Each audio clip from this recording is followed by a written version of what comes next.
muchos. Habíamos dicho que los ligamentos de Cooper. Estos ligamentos de Cooper son los que van a sostener el tejido conectivo que va a contener el nervioso y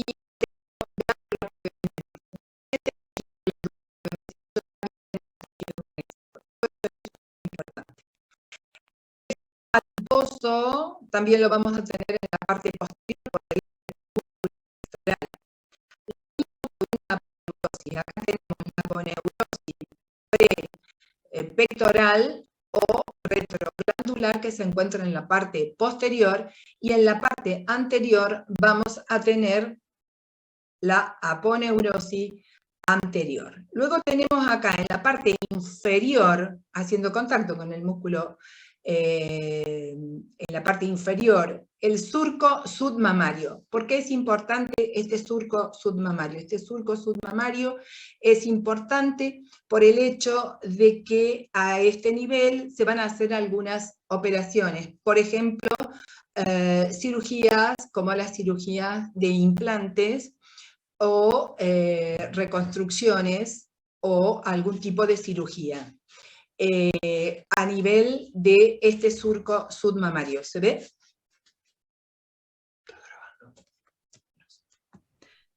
¿Se ve ahí? Sí, profe.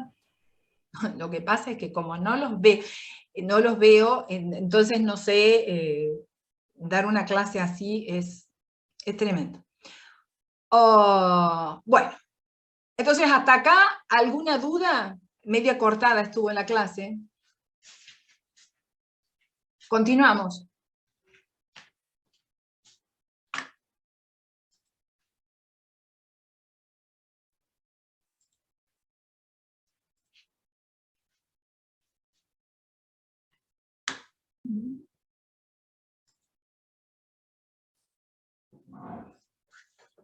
Bueno, acá tenemos la glándula mamaria, acá tenemos a la glándula mamaria, y esto es un corte en el cual nosotros vamos a poder observar desde la parte más interna de la glándula. Esta glándula mamaria está constituida de 15 a 20 lóbulos. Cada uno de estos lóbulos está constituido por lobulillos. Estos lobulillos, a su vez, están conectados a ductos lobulillares, que son estos que se pueden observar acá. Estos ductos lobulillares, después tenemos ductos interlobulillares o ductos secundarios. Todos estos van a ir a contactar con estos conductos principales, que van a ser los conductos galactóforos, en número de 15 a 20. Estos van a hacer su desemboque en la parte posterior del pezón, en el seno lactífero. Allí es donde se va a depositar la leche para luego ser eyectada hacia el exterior, y en este pezón ustedes pueden observar muchos pequeños poros por donde va a salir esa glándula mamaria. Entonces ustedes acá pueden ver lo que corresponde a la piel, al tejido celular subcutáneo, al tejido adiposo, el tejido conectivo de sostén, y aquí tienen a estos lóbulos. Estos lóbulos están constituidos por muchos lobulillos, cada uno de estos lobulillos está constituido por acinos. Todos esos están interconectados. Parecería que es fácil, si uno dice tiene de 15 a 20 lóbulos, sería importante de estos 15 a 20 lóbulos, si hubiera una patología, se saca un lóbulo, como se puede sacar un riñón, y ya está. Y sin embargo no es así, porque cada uno de estos lóbulos están interconectados con los de al lado. Por lo tanto, cuando hay una patología maligna, todo esto se hace una diseminación bastante rápida. ¿Sí? ¿Me ven bien la pantalla? ¿Hola? Sí, profe. Bien. Bueno, vamos bien entonces. Acá tienen 3 instancias ustedes en las cuales pueden observar. una disección de una glándula mamaria con conductos y parte de los lobulillos, donde se ve solamente, esto es una disección anatómica. En la parte media es un estudio mamográfico contrastado. Ese estudio mamográfico contrastado ha sido realizado con un medio de contraste a través de una aguja que se introduce a través del pezón para poder poner de manifiesto, es una aguja Roma, no se pongan mal. Este estudio se llama galactografía. Se introduce este medio de contacto, este medio de contraste, y ustedes pueden poner de manifiesto estos distintos conductos con parte de los lóbulos y parte de esos acinos. Y después tienen, en el tercer slide, cómo en un corte histológico vamos a poder observar el conducto, con la luz de este conducto, los lobulillos, acá tenemos un lobulillo y acá otro lobulillo, y el tejido circundante, que es el tejido conectivo y el tejido adiposo. Porque en la patología tanto benigna como maligna, la patología puede asentar dentro de los conductos o dentro del lobulillo. Eso van a ser las dos instancias a las cuales ya vamos a ir viendo. Bueno, ¿qué es la prevención primaria y qué es la prevención secundaria? La prevención primaria es tratar de evitar en cualquier enfermedad que aparezca. Por ejemplo, para que no aparezca el sarampión, se vacunan los niños. En la prevención primaria nosotros acá sobre cáncer de mama no tenemos nada no tenemos una vacuna, ¿sí? Por lo tanto, acá vamos a tener que controlar los factores de riesgo. Y la prevención secundaria se referiría a la detección y al tratamiento oportuno de la patología en general maligna. Entonces ahora, vamos a la prevención primaria. En la prevención primaria, nosotros no podemos, por el hecho de ser mujeres, descartar que somos mujeres, o sea, que tenemos una predisposición, por eso hay cosas que no se pueden descartar. Otra de las cosas que tampoco podemos descartar es los antecedentes familiares, en los cuales hayamos tenido familiares directos con patología de cáncer de mama. El hecho de tener nuestra primera menstruación antes de los 12 años y a tener una menopausia tardía, es decir, hasta más de los 55 años, todos estos son factores de riesgo para contraer un cáncer de mama. Otra de las cuestiones a tomar en cuenta sería la terapia de reemplazo hormonal, el hecho de tener los hijos después de los 30, 35 años, o sea, que la paridad sea más tardía, el haber tenido antecedentes de exposición de rayos, de radiación, ya sea en las mamas o en el tórax. Y otra de las cosas a tomar en cuenta también es ser portadora de una mutación de un gen, el BRCA1 y el BRCA2. ¿Alguien sabe qué es el BRCA1 y el BRCA2? ¿Hola? ¿Hola? No, ni idea. No, profe. Bueno, el BRCA1, estos son genes que tenemos que nos van a, para que nos podamos entender, que son los que nos van a defender de la multiplicación celular. Ustedes saben que los tumores tienen mucha multiplicación celular. Por lo tanto, si estos genes son los que nos están protegiendo, pero hay pacientes en las cuales son portadoras de una alteración, de una mutación. Por lo tanto, esta paciente, como estamos poniendo acá en el centro, estos van a ser los factores que van a incrementar el riesgo de padecer un cáncer de mama. ¿Sí? Sí. ¿Vamos? ¿Continuamos? ¿Quedó claro? Sí, sí. Bien.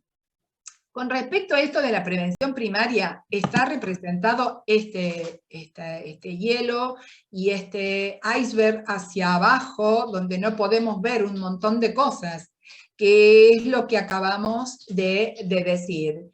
Y ahora, con la detección precoz, que sería la prevención secundaria, en la prevención, la prevención secundaria, ahora seguimos. ¿Qué es lo que nos va a hacer disminuir o reducir los riesgos de padecer no solamente un cáncer de mama, sino también un cáncer de ovario y un cáncer de colon? Ustedes, en esta representación gráfica me pareció que estaba muy importante por el hecho de que el hombre generalmente ha sido, ustedes vean, que caminaba, hacía mucha cacería, buscaba el alimento, eran colectores, eran recolectores, y entonces ustedes vean que todos estos hombres han sido delgados.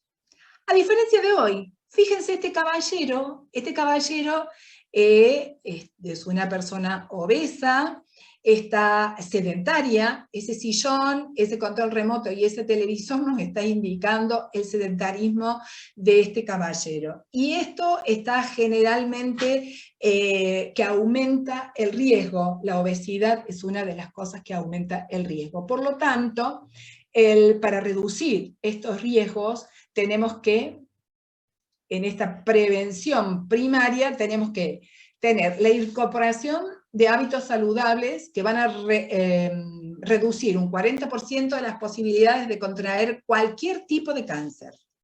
Tener una alimentación saludable incorporando frutas, verduras, cereales o la dieta regular. Protegerse de la exposición solar. Evitar los excesos de peso. Realizar actividad física regularmente. No fumar y consumo responsable de alcohol. Eso es en cuanto a la prevención primaria. Con respecto a la prevención secundaria, vamos a tener el autoexamen mamario, la mamografía bilateral, la ultrasonografía bilateral. El autoexamen mamario. Yo no sé si ustedes, espérate que alguien me está escribiendo ahí, profe, hay chicos en sala de espera. Ah.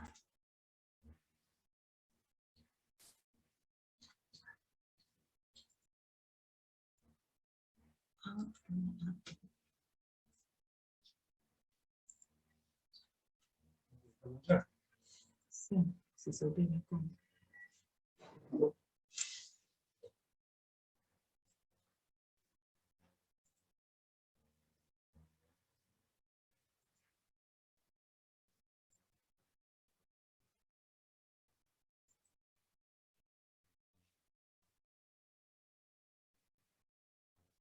A ver si está charlando. Está en el costumbre.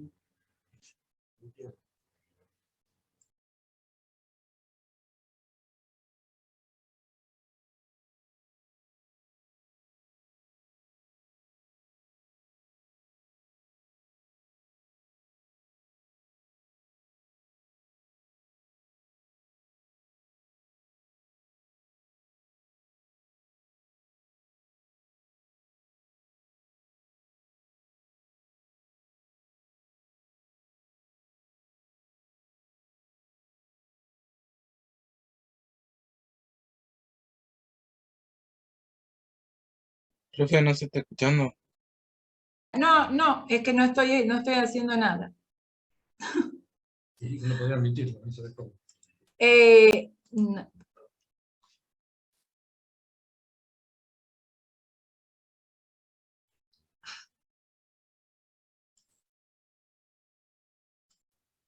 Autoexamen, la prevención secundaria. La prevención secundaria, el autoexamen mamario, la mamografía bilateral y la ultrasonografía bilateral. Con el examen mamario, con el examen mamario no es que se va a evitar que tengamos un cáncer de mama. Lo que sí es una forma de conocernos nuestro seno, por eso es tan importante el autoexamen mamario. Se puede realizar en forma acostada o se puede realizar de forma de pie. ¿En qué momento es conveniente poder realizar el autoexamen mamario? Habitualmente posterior a la menstruación, después que se ha menstruado, en la primera mitad del ciclo. Generalmente, si lo hacen acostadas, hay que poner el brazo estirado. ¿Por qué motivo hay que poner el brazo estirado? Porque de esta forma se va a estirar y se va a elongar el músculo pectoral y nos va a dar una base más firme para que podamos palpar esa glándula mamaria. Una de las cosas a tomar en cuenta es tomar a la glándula mamaria como si fuera un reloj. Es decir, empezar en la hora 12 y terminar, hacerlo en sentido horario, en sentido antihorario de las agujas del reloj y hacer ese examen mamario. ¿De qué forma vamos a hacer ese examen mamario? Como acá la señorita tiene que ser con los dedos extendidos. Esos dedos extendidos van a ir tocando cada una de las horas de esta glándula mamaria. Primero la del lado derecho y luego la del lado izquierdo. Digamos, con la mama del lado derecho va a ser palpada con la mano del lado izquierdo. Y la mama del lado izquierdo se coloca el brazo por detrás de la nuca, como en esta posición, y con la mano del lado derecho se va a palpar esta glándula mamaria. Siempre con la mano extendida, no como si fuera una pinza, porque si ustedes toman a la glándula como si fuera una pinza, van a tomar y van a palpar cualquier cosa, no lo que corresponde, que es el tejido mamario. Otra de las formas a tomar en cuenta también es hacerlo de pie enfrente del espejo. Puede ser levantando los dos brazos o puede ser con los brazos al costado. Hay distintas formas, cualquiera está bien. Lo interesante y lo importante es de que puedan ustedes autoconocerse esa glándula. Luego tenemos el estudio mamográfico. El estudio mamográfico es muy importante. ¿Por qué es importante? Porque va a detectar lesiones precoces. ¿Qué quiere decir lesiones precoces? Quiere decir que son lesiones muy pequeñas que todavía no se pueden palpar. El mamógrafo consta de un comando, un monitor donde la señorita está viendo. Acá, esta es la técnica, ustedes acá tienen un pie, esto es el equipo donde tiene el tubo de rayos X en la parte superior, y esto va a bascular, es decir, va a ir del lado derecho al lado izquierdo. Otra de las cuestiones que tienen que tomar en cuenta, que se encuentran en la parte acá inferior de esta columna, va a ser un soporte donde la paciente va a apoyar a su glándula mamaria. Y esto va a tener un compresor. Ese compresor va a comprimir esa glándula mamaria, la va a poder estirar perfectamente bien. Esto primero se hace una proyección y luego se la saca, se la descomprime, y la técnica ya está viendo automáticamente en el momento que le hacen que hace el disparo, la mamografía en su monitor, y luego en otro monitor va a aparecer esta glándula mamaria que está hecha en una proyección. Esta proyección se denomina proyección cráneo-caudal de la mama del lado derecho.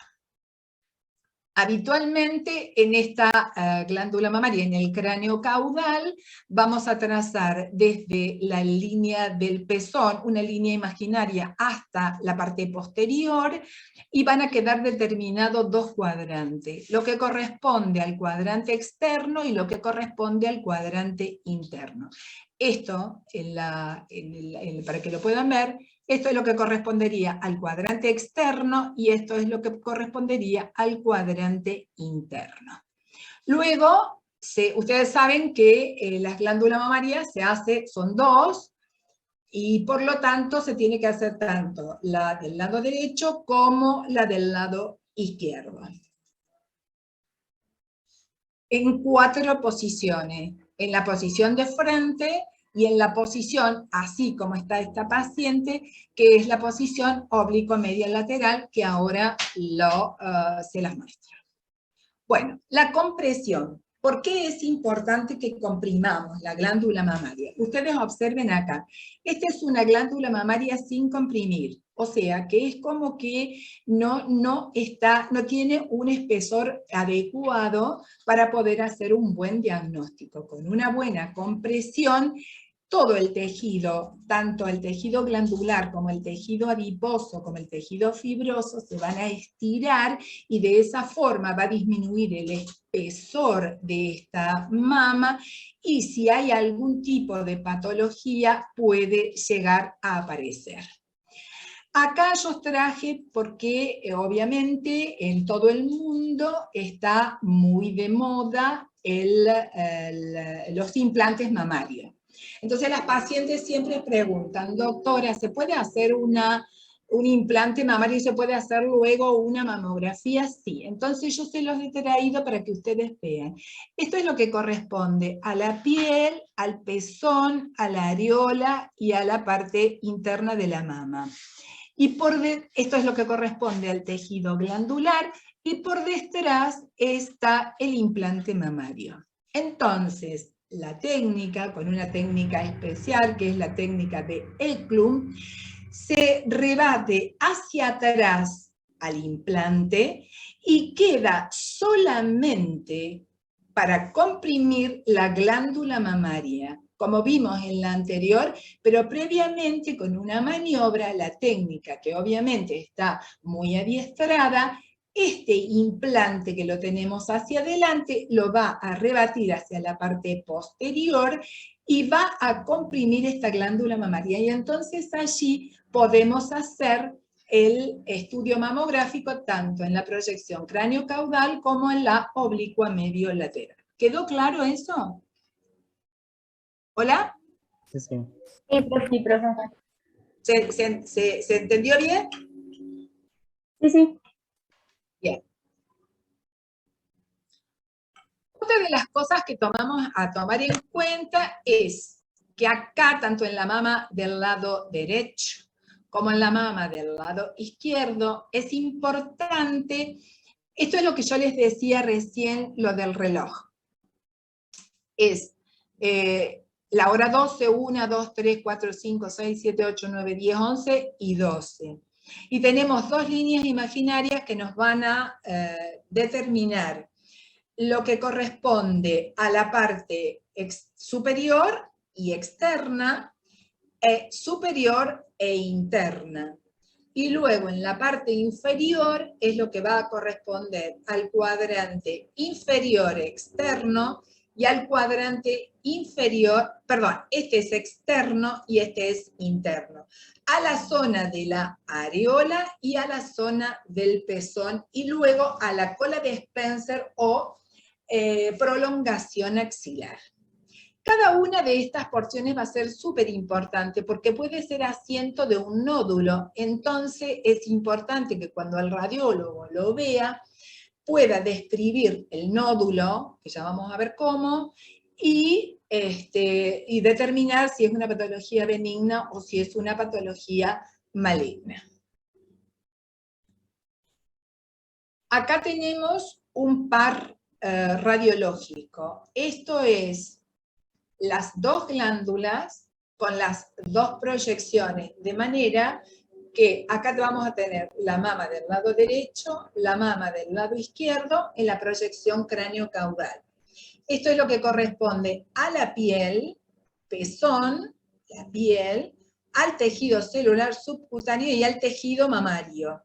Y el tejido adiposo. Esta es la parte posterior que se acuerdan que tenía tejido adiposo. Esto es la mama del lado derecho, luego acá vamos a tener a la mama del lado izquierdo, donde vamos a tener cuadrante externo, y del pezón hacia abajo vamos a tener el cuadrante interno, en la proyección cráneo-caudal. Y en la oblicua medio-lateral, son las dos proyecciones que habitualmente se pueden hacer. Vamos a tener que acá debe incluirse al músculo pectoral. Cuando nosotros vemos una mamografía con estas características, quiere decir que la técnica mamográfica está bien hecha. ¿Por qué motivo? Porque se ha incluido el pectoral del lado izquierdo y el pectoral del lado derecho. Ustedes van a poder observarlo de arriba, en la parte posterior, de arriba hacia abajo, que va a comenzar más grueso y va a terminar en un vértice. Es una especie de triángulo. Y se enfrentan estas dos proyecciones para poder estudiarle las pequeñas asimetrías que puede llegar a ver. Entonces acá vamos a tener lo que corresponde a la piel, al pezón, la piel, esta es la piel, el pezón, luego tenemos el tejido adiposo, acá también hay tejido adiposo, y el tejido glandular. Yo les había dicho al principio que entre medio de los lóbulos iban a tener tejido glandular e iban a tener tejido adiposo. Bueno, acá lo pueden ver representado.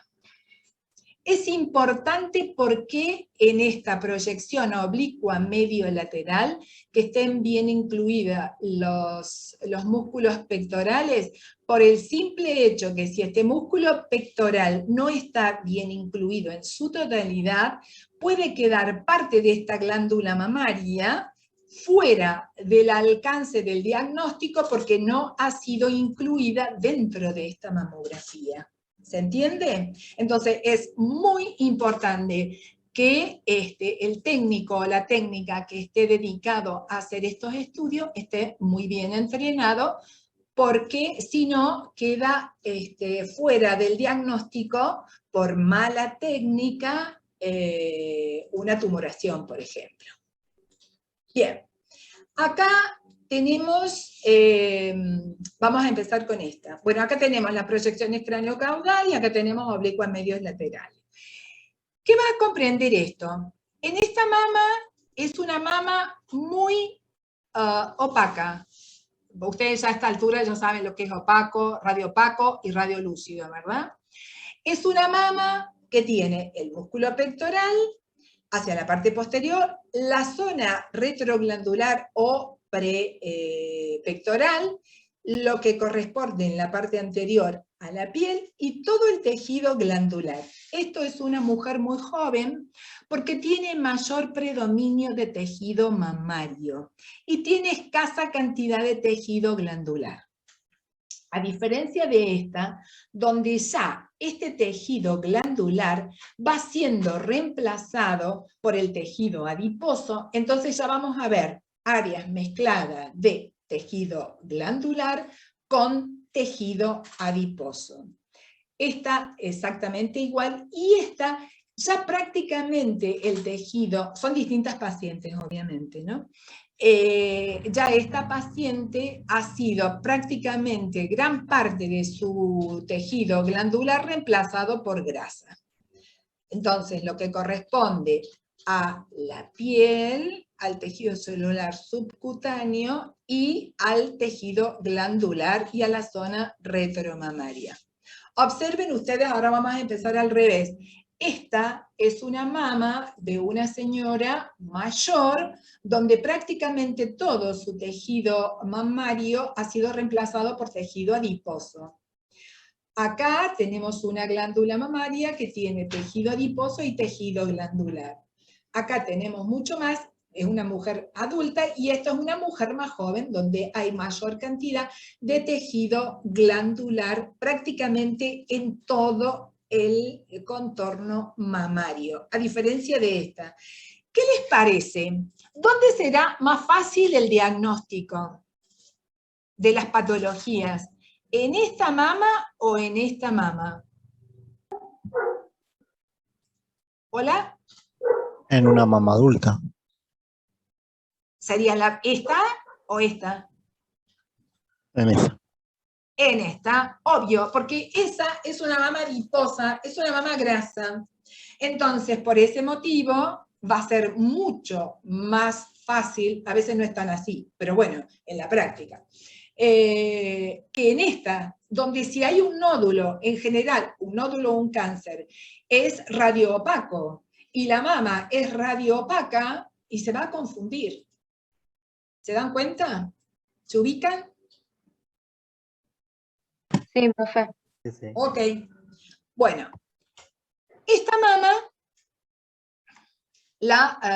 podemos tener algunos, por ejemplo, en esta mama vamos a tener que complementar con otro método de diagnóstico, que es el ultrasonido.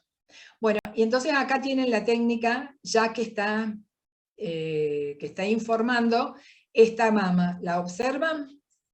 Esta es la mama izquierda, esta es la mama derecha, la proyección oblicua medio lateral, porque ustedes pudieron ver el músculo pectoral. Y en el cráneo caudal vamos a tener el cuadrante externo, el cuadrante interno de la mama izquierda y de la mama derecha. Pero acá a la médica lo que le llamó la atención es una zona. El equipo consta de varios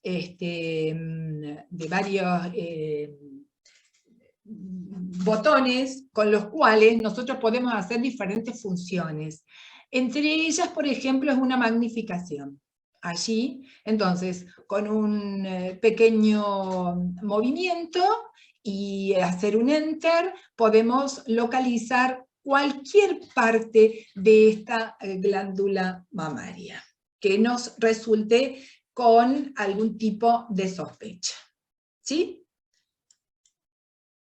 El otro método de diagnóstico que se utiliza para el estudio de la glándula mamaria es el ultrasonido. El ultrasonido consta de un monitor, un equipo y un transductor.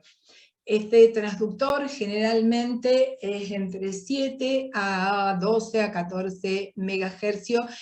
¿Por qué? Porque es para partes blandas y superficiales, como por ejemplo la glándula mamaria.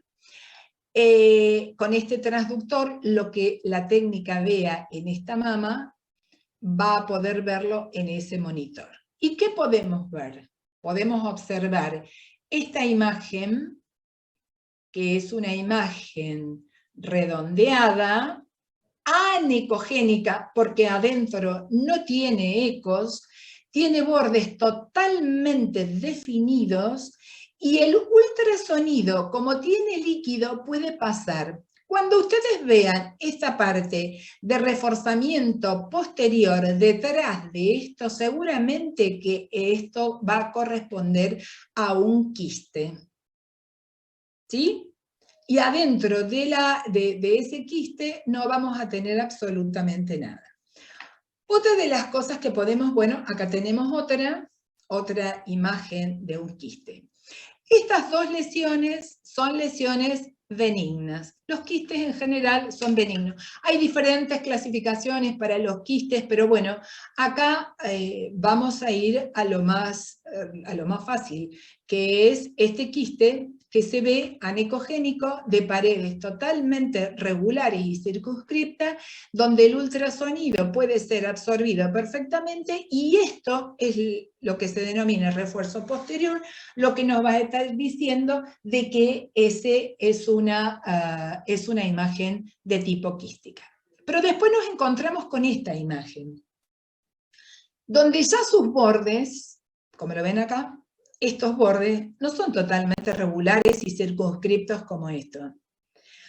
Y acá el ultrasonido, como esto seguramente tiene una estructura dentro de su composición, esta imagen nodular no deja pasar el ultrasonido. Por lo tanto, el ultrasonido cuando quiere pasar choca a este nivel, y entonces ya no me va a dar este refuerzo.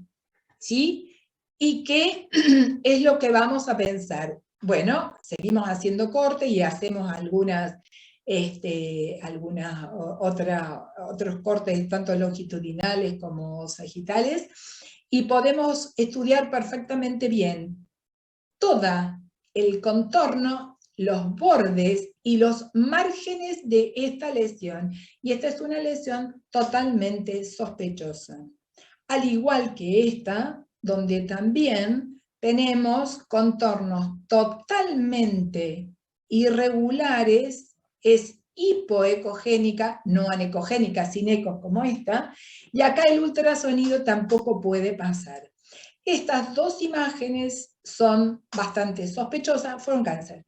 Y estas dos son lesiones de tipo benignas, como pueden ser los quistes. Bueno, ¿qué es el cáncer de mama? El cáncer de mama es la primera causa de muerte por tumores en mujeres. Anualmente se producen 5.600 muertes por esta enfermedad y se estima que se producirán más de 19.000 nuevos casos por año, lo cual representa un 16,8% del total de incidencia de cáncer en la Argentina. Esta es una enfermedad causada por el crecimiento anormal de células de la mama que van a formar un tumor maligno. Acá hay una campaña, las invito porque este es el mes de octubre, el mes del cáncer de mama, y ahora te salvaste por un pelo. Y si ustedes van al Centro Cultural Nuevo, hay un festival por el Día de Chipoleti, y se está haciendo una campaña contra el cáncer de mama, te salvaste por un pelo, y le van a pintar un mechón rosa de su cabello. Y hay distintos testimonios de pacientes que han tenido cáncer de mama, pero que obviamente están vivas. Bueno, este es simplemente al margen, ¿no? De lo que... ¿Qué es? Bueno, acá quiero mostrarles la glándula mamaria, el tejido subcutáneo con el tejido adiposo, la piel, los conductos, cada uno de estos lóbulos, el músculo pectoral. Y acá tenemos un conducto y acá tenemos los lobulillos. ¿Sí? ¿Qué es un cáncer? Cáncer es un tumor maligno que ocurre por el crecimiento descontrolado de una célula o grupo de células del organismo y tiene la capacidad de invadir y destruir tejido sano de su entorno. Entonces, ustedes en un corte, aquí van a poder ver perfectamente que este conducto está totalmente sano, tiene perfectamente indemne su luz, y tiene ordenada totalmente sus células. A diferencia del de abajo, del corte de abajo, en el cual ustedes ya van a comenzar a ver una ligera proliferación de células. Esto va a ser una hiperplasia adentro de este conducto. Hiperplasia ductal. Estos se llaman conductos o ductos, porque los tumores pueden asentar a nivel de los ductos o pueden asentar a nivel de los lobulillos. Entonces se va a llamar carcinoma ductal o carcinoma lobulillar.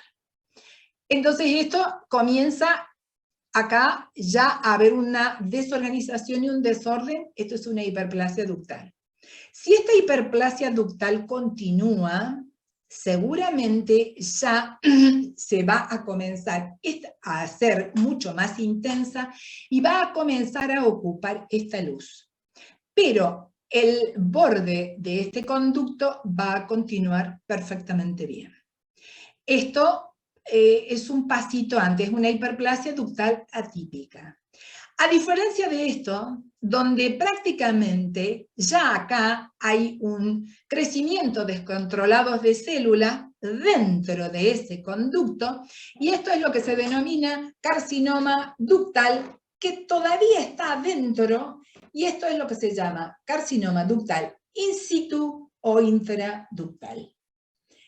A diferencia de estos dos, en que ya porque era descontrolado, ¿se acuerdan? Era un crecimiento descontrolado de células que tienen la capacidad de invadir y destruir tejido. Bueno, y ustedes acá lo pueden aplicar. Fíjense acá ya ha destruido el borde de este conducto, entonces este es un carcinoma ductal invasivo.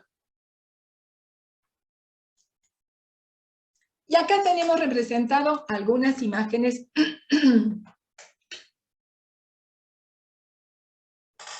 Estoy acá, no me fui. Esto es un estudio de una mamografía. ¿A alguien le llama la atención esto? ¿Este estudio? ¿Esta mamografía? ¿Hola? ¿Hola? ¿Chicos? ¿Alguien le llama la atención? Es una mama de una persona un poco mayor. Sí, señor, muy bien. ¿Cómo es tu nombre? Liwe. Ah, Liwe, Ceruti. Muy bien, Ceruti. Es que no nos vemos, Ceruti, eso es lo que pasa. Dale, muy bien. ¿Qué te llama la atención?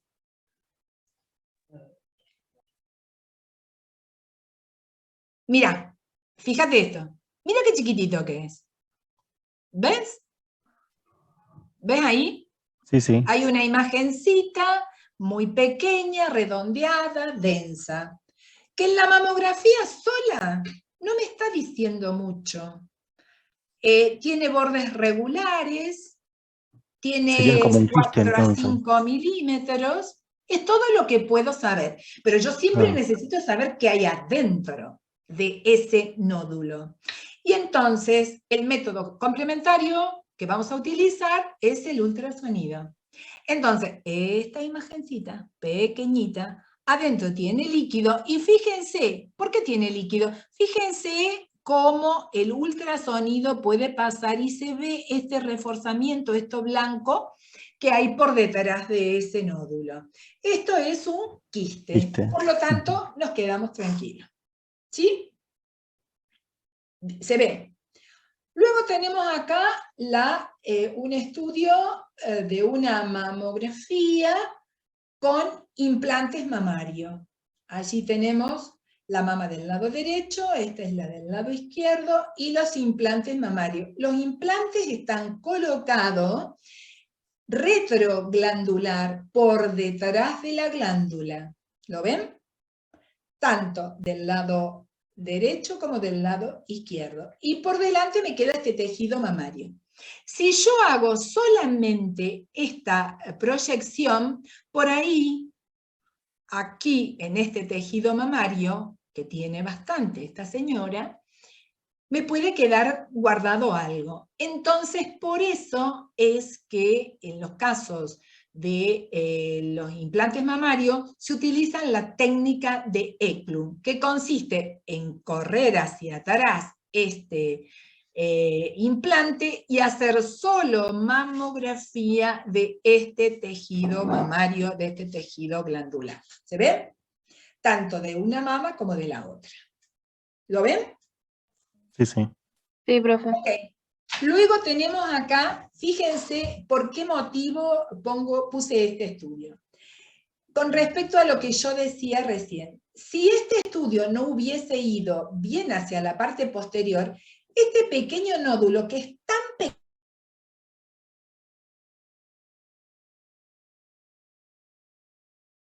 pequeño, del alcance de la mamografía. Por eso es tan importante que este estudio, la técnica que lo realice, debe llevar este estudio bien hasta la parte posterior y estirar bien esta glándula mamaria para que incluya a toda la glándula. ¿Se imaginan si esto hubiese sido hecho y esto no aparecía? Esto es un nódulo. ¿Se ubican? ¿Por qué es tan importante la técnica? La técnica con la que trabaja y el equipo con el que trabaja es muy importante. Y luego tenemos otra patología que el ultrasonido no lo ve, pero sí lo puede ver la mamografía, y que son estos grupos de microcalcificaciones.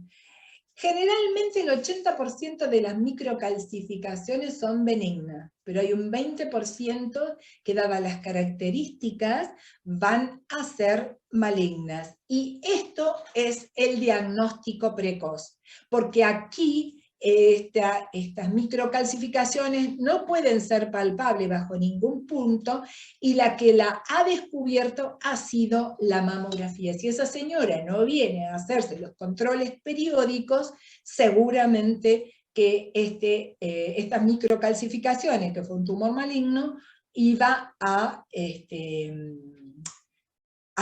seguir proliferando, como lo vimos recién, y a lo mejor la paciente, si no se hacen los controles periódicos como corresponde, hasta tanto ese tumor llegue a 1 o 2 centímetros, que la mujer se lo puede llegar a palpar, no va a venir a la consulta. Pero se perdió mucho tiempo, entonces ya no es precoz. ¿Sí? Bueno, y acá hay diferentes nódulos en los cuales algunos son buenos, pero otros no son tan buenos, son malignos. Y en esta, fíjense lo importante que es hacerse los controles. Observen, esto es un estudio por supuesto que a esta siempre se le hacen las 2 glándulas mamarias, pero a los fines didácticos simplemente se presentó esta. Acá en un año viene la paciente y había una pequeña tumoración de aproximadamente 2 milímetros. Vuelve al año que viene y observen ustedes el tamaño y la densidad, el aumento de tamaño que ha tenido.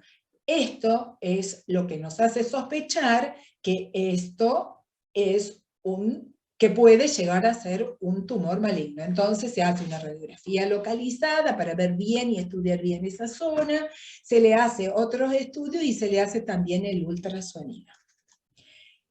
Y si por ahí, entonces acá tenemos mamografía, ultrasonido, y acá aparece la resonancia. ¿Sí? ¿Qué le parece esta mamo? Hola. De una mujer joven. Sí.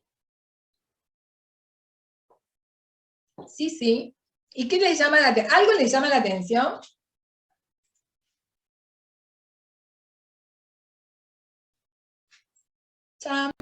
Bueno, acá vamos a contar la piel, el pezón, ¿sí? El tejido subcutáneo, el tejido glandular.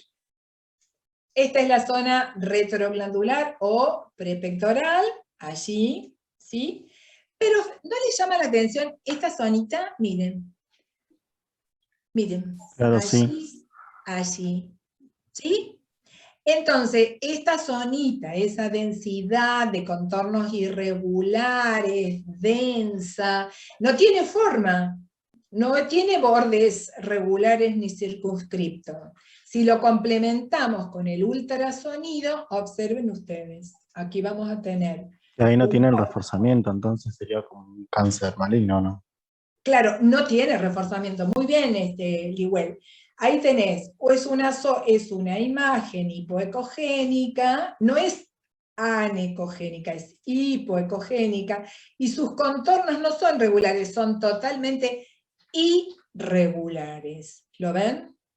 ¿Se ve? Se ve perfecto, ¿verdad? Bueno, cuando la mamo y la eco no nos terminan, porque hay veces no es tan simple como esto, ¿no? A veces hay distintas circunstancias en las cuales se puede ver en un método, como puede ser la mamografía, pero no se lo puede encontrar en el ultrasonido. Tenemos un tercer método, que es la resonancia magnética. Con la resonancia magnética, con bobinas especiales, se puede llegar, o se llega, ¿no es cierto?, porque tiene una alta sensibilidad y especificidad. Mis alumnos ya saben qué es especificidad y sensibilidad, ¿se acuerdan, no? ¿Lo vieron a eso? ¿Hola? Sí, profesor. La resonancia va a hacer el diagnóstico. Observen ustedes, esto, allí, si hubiéramos hecho la ecografía este año, seguramente que no encontrábamos nada. Pero fíjense al año próximo, el aumento de tamaño que ha tenido. Y si hubiera alguna duda con esto, el próximo estudio sería una resonancia.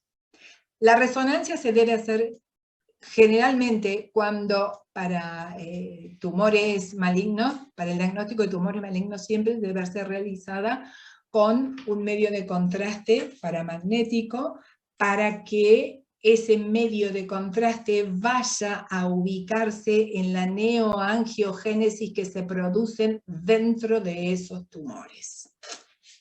¿Bien? Bueno. Habíamos dicho que tanto los hombres como las mujeres tenían glándula mamaria. En general, los hombres tienen una glándula mamaria que está hipotrofiada o atrofiada. Pero hay circunstancias en la vida en la cual, en la pubertad o en la senectud, se va a ver una proliferación de este tejido mamario y va a ser glándula mamaria exactamente igual a la de la mujer. Y acá se hacen los mismos estudios que en las mujeres. La mamografía y el ultrasonido. Esto se denomina ginecomastia. Entonces, la proliferación de tejido glandular en el hombre se denomina ginecomastia. Puede ser bilateral, como en este caso, o puede ser unilateral. En las personas obesas, en los hombres muy obesos, hay que hacer la diferenciación porque se confunde a veces tejido adiposo, que está detrás de la glándula mamaria, porque se aumenta de tamaño, y es simplemente tejido adiposo. Eso es una lipomatosis y no tiene nada que ver con la ginecomastia. La ginecomastia, ustedes siempre, esa es la pieza operatoria, donde ustedes pueden ver aquí. Tejido adiposo, y este es el tejido glandular. Esto es lo que corresponde al pezón y esta es la parte posterior. ¿Se ubican? ¿Preguntas? Y quiero recordarles que el 1% de los tumores malignos en el hombre son cáncer de mama. Por lo tanto, por el hecho de ser hombre tampoco queden así totalmente excluidos, porque el 1% son tumores malignos. Bueno, ¿qué es lo que necesitamos saber? No se puede evitar que aparezca, porque no se puede, ¿vieron? A veces no se puede, somos mujeres por el hecho de ser mujeres y por el hecho de tener los factores de riesgo que vimos recién, no se lo puede evitar que aparezca. Sí podemos hacer algo, que es diagnosticarlo a tiempo. ¿Cómo? Con prevención y tratamiento. No hay edad, porque pueden ser mujeres muy jóvenes o pueden ser mujeres más añosas. Es la segunda causa de muerte y afecta al 1% de los varones. O sea, es algo para tomar en cuenta. Bueno, la vascularización de la mama. La vascularización de la mama. La vascularización de la mama estaría dada por la arteria axilar y por la arteria subclavia. La arteria axilar, rama de la subclavia, nos va a dar dos ramas, la arteria torácica superior y la acromiotorácica, y la arteria torácica lateral. Estas nos van a irrigar la parte superior y externa de la glándula mamaria. Y luego tenemos la arteria torácica interna, que es rama de la subclavia, y nos va a irrigar la parte medial de la glándula mamaria. El sistema venoso. Tenemos dos sistemas, un sistema superficial, un sistema venoso, que van a desembocar en las venas profundas que van acompañando a las arterias. Tenemos dos venas por cada arteria y desembocan en la arteria axilar. La inervación está dada por los intercostales del 2 al 6, del segundo al sexto. El sistema linfático. Es importante lo del sistema linfático por el hecho de que la diseminación del cáncer de mama se produce por vía linfática. Entonces vamos a tener también, tenemos un sistema superficial y un sistema profundo. El sistema, tenemos plexo de vasos linfáticos cutáneos. Estos van a drenar al plexo subcutáneo, que se va a continuar con el plexo subareolar. Luego vamos a tener un sistema más profundo por debajo de la fascia profunda del pectoral mayor. Estos se van a comunicar, el subcutáneo, el subareolar, con el profundo por medio de los nódulos linfáticos de los plexos perilobulillar que están dentro. ¿Se acuerdan que teníamos los lobulillos? Perilobulillar que va a acompañar a cada lóbulo. Estos se van a dirigir a los nódulos linfáticos del borde inferior del pectoral mayor. El 75% de la linfa va a drenar a estos ganglios axilares anteriores. La parte medial de la mama. Tenemos nódulos profundos que van a acompañar a la arteria torácica interna, la torácica interna o mamaria interna, rama de la subclávia. Las ramas paraesternales van a la mamaria interna. La parte interna pueden desembocar en los ganglios profundos cervicales inferiores. La parte superomedial de la mama va a desembocar en los ganglios linfáticos cervicales. Y hacia abajo se pueden relacionar con los nódulos linfáticos abdominales. Por lo tanto, ustedes se dan cuenta todo el desastre que puede llegar a haber en cuanto a la diseminación. Luego tenemos los nódulos axilares que van a desembocar en los nódulos linfáticos centrales, nódulo linfático axilar apical, nódulos infraclaviculares y supraclaviculares. La linfa se va a dirigir al conducto linfático derecho y al izquierdo al conducto torácico. Y aquí ya estamos mal porque hay una diseminación de este cáncer de mama. Por lo tanto, es muy importante, ¿qué es lo concreto de esto? Que esto sea el diagnóstico precoz y tratar aquellas pacientes que tienen factores de riesgos, ¿no es cierto?, tratar de hacer una prevención primaria y secundaria. Y el diagnóstico precoz es muy importante. Algo que ustedes tienen que referir a sus pacientes cuando ya se reciban de médico es que las mujeres tomen conciencia. ¿Qué es tomar conciencia? Tomar conciencia es ir a hacerse los controles periódicos. Bueno, con respecto a esto, creo que dentro de lo accidentado que fue esto, le pido mil disculpas por todo lo que nos aconteció en esta clase. Espero que haya podido ser aprovechada, espero que el objetivo esté dado, y bueno, hasta acá llegamos. ¿Hola? Sí, profe, muchas gracias. Hola. Para los alumnos de la comisión A1 y A2, a las 7 de la mañana. Se rinde el martes. Ok. Y bueno, después el doctor lo sube.